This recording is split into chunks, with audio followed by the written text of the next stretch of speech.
మిమ్మల్ని ఏం అనుమానించి మీ పట్ల మేము అభ్యంతరకరంగా వ్యవహరించింది ఏం లేదే. రాష్ట్ర అవతరణ దినోత్సవానికి మా అధికారికంగా మేము ప్రోటోకాల్ మిమ్మల్ని ఇన్వైట్ చేయడానికి వచ్చినాం. రేపు డిసెంబర్ 9 నాడు తెలంగాణ తల్లి విగ్రహావిష్కరణ ఉంది సచివాలయంలో. మా హైదరాబాద్ ఇన్ఛార్జ్ మినిస్టర్ పొన్నం ప్రభాకర్ గారు ఇతర శాసనసభ్యులు స్వయంగా వెళ్ళి ప్రధాన ప్రతిపక్ష నాయకుని ఆ కార్యక్రమానికి ఆహ్వానిస్తారు. మీరు రాండి. ఇది మనందరం కలిసి చేసుకునే పండగ, మనందరం కలిసికట్టుగా ఉన్నామని కనిపించే పండుగ. తమిళనాడు ఒకసారి చూడండి, ఎన్ని రాజకీయాల్లో ఉన్నా స్టేట్ ఇష్యూ వస్తే తమిళనాడులో ఉండే 39 మంది ఎంపీలు ఒక్కటై ఢిల్లీ మీద కొట్లాడి ఆ రాష్ట్రానికి రావాల్సిన నిధులు, జల్లికట్టు వాళ్ళ సాంప్రదాయబద్ధమైన ఒక అంశం వచ్చినప్పుడు మూకుమ్మడిగా అందరు ఏకమై నించొని నిలబడి కొట్లాడి తమిళనాడు వాళ్ళు వాళ్ళకి కావాల్సినవి రాబట్టుకుంటున్నారు. ఆ స్ఫూర్తి తెలంగాణలో ఎందుకు కొరవడుతుంది? పార్లమెంటు సమావేశాలు వచ్చినప్పుడు ప్రతిపక్ష నాయకుడిగా మీరు కూడా రాండి, మన ఎంపీలకు దిశ నిర్దేశించేద్దాం. 17 మంది లోక్సభ సభ్యులు, 7 మంది రాజ్యసభ సభ్యులు, 24 మంది సభ్యులకు మనం ఒక ఎజెండా ఇచ్చి కేంద్ర ప్రభుత్వంతో రాబట్టుకోవాల్సిన నిధుల కోసం ఒక మంచి సాంప్రదాయాన్ని నెలకొల్పుదాం. చంద్రశేఖరరావు గారు,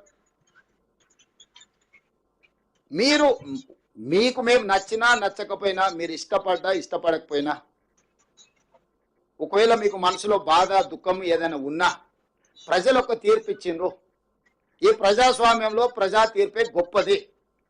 నిజాం మాత్రం ఇష్టపడి రాజ్యాన్ని భారత ప్రభుత్వానికి పండిత్ జవహర్లాల్ నెహ్రూ, వల్లభాయ్ పటేల్ అప్పచెప్పిండా?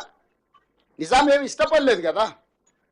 ప్రజా తిరుగుబాటు వచ్చినప్పుడు, ప్రజలు స్వేచ్ఛ కోరుకున్నప్పుడు తప్పని పరిస్థితుల్లో తలవొగ్గవలసిన పరిస్థితులు నిజాం ప్రభువుకే తప్పలేదు. ప్రపంచంలోనే ఆగర్భ శ్రీమంతుడు నిజాం, అత్యంత శక్తివంతుడు.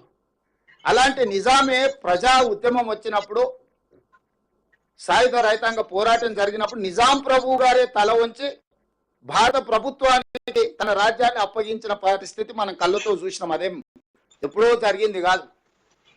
అట్లాంటిది తెలంగాణ రాష్ట్రంలో కూడా ప్రజలు ఒక తీర్పు ఇచ్చిండ్రు. ఆ తీర్పు మీరు గౌరవించాలి కదా. 5 సంవత్సరాల కోసం ఎన్నుకున్న ప్రభుత్వము 6 నెలలు, మొదటి 6 నెలలు పార్లమెంట్ ఎన్నికలు, ఎలక్షన్ కోడే కదా. పెళ్ళైన అల్లుడికి ఆషాఢ మాసం అడ్డం అత్తగారింటికి పోగలుగుతాడే? కొత్త అల్లుడు, మీరు అందరూ కొత్త అల్లుల్లో ఈ సమస్య ఎదుర్కొనే ఉంటారు కదా. కొత్తగా పెళ్ళైన అల్లుడు వాళ్ళు ఎంత కట్న కానుకలు ఇచ్చి పెళ్లి చేసినా ఆషాఢ మాసంలో అత్తగారింటికి పోలేని పరిస్థితి.